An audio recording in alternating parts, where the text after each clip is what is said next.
Daboactu officiel bis ni ki tey daal jàpp leen dootu leen amati benn jaaxle si wàllu info bu gaaw te wóor. xam ne ab procureur de la République da ngay modifier ay procès verbaux da ngay procureur fu mu demee bay modifier procès verbal nga koy modifier yow pour dugal nit kon nga xam ne dans ce pays tout est possible mën nañ modifier rapport document dañ koy modifier rek authentifier ko signer ko tamponné ko Ousmane Sonko a été très intelligent of nag laalu ko yóbbu fa nitam waxul lu fa jëm dafa bàyyi ñi commencé woon le sale boulot ñu yeggale ko mu ne leen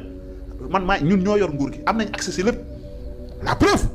après Bassirou Diomaye Faye da ngay mu mel ni astafurlah procureur Bassirou Gueye nga gis que mu mel ni ginaar bu tawte naan waa nous avons reçu ma ne yàlla mooy Karim ba ma ko xoolee keroog mu naan nous avons reçu des instructions du président de pour publier les rapports ma ne billaay yàllaa ngi dóor waa Sénégal te loxoom laalu leen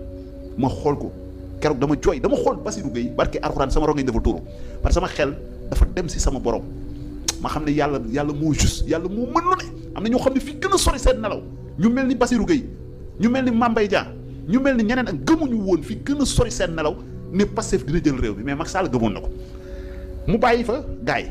xam nga tey Ousmane Sonko bu chamboulé woon OFNAC rek jaxasoo bu garaaw day am ci dossier yi ci def mu bàyyi leen rapport yi nga fa ñoom ñoo ko def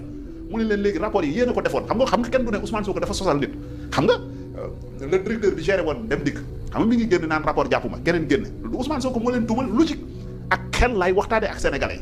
maanaam Ousmane Sonko bu chamboulé woon tuuti OFNAC rek problème day am dañ naan dañu falsifier documents yi dañ leen bëgg a taxal ñoom ñoo def seen enquête ñoom waa APR teg fa procureur Bassirou Gueye bu jiite ko Ousmane Sonko intelligence politique am may ko mu maintenir ko ci poste bi ba mu publier rapport yëpp mu door ko dégager teg fa keneen nga xam ne rapport yi une fois mu génne si place publique bi kenn na du toog naan rapport yi dañ ko falsifier rapport yi di parce que ñoom ñoo defar seeni rapport ñoom ñoo jàpp seeni propre sàcc mais moment ay sàcc yi kenn mënu leen woon weer si place publique bi parce que Macky Sall boo si dëggoon tànkam moo si dëggoon loxoom kenn weeru leen si place Macky Sall da si dëggoon coñjam jël rapport yi jent ko ne kenn du ko génn non mais Macky Sall génn ko génn na Macky Sall est-ce que non ouais on le sait déedéet yow kañ yow bul wax loolu rapport Macky Sall combien d'années la fi def 2020 2021 2023 2024 Macky Sall toog télé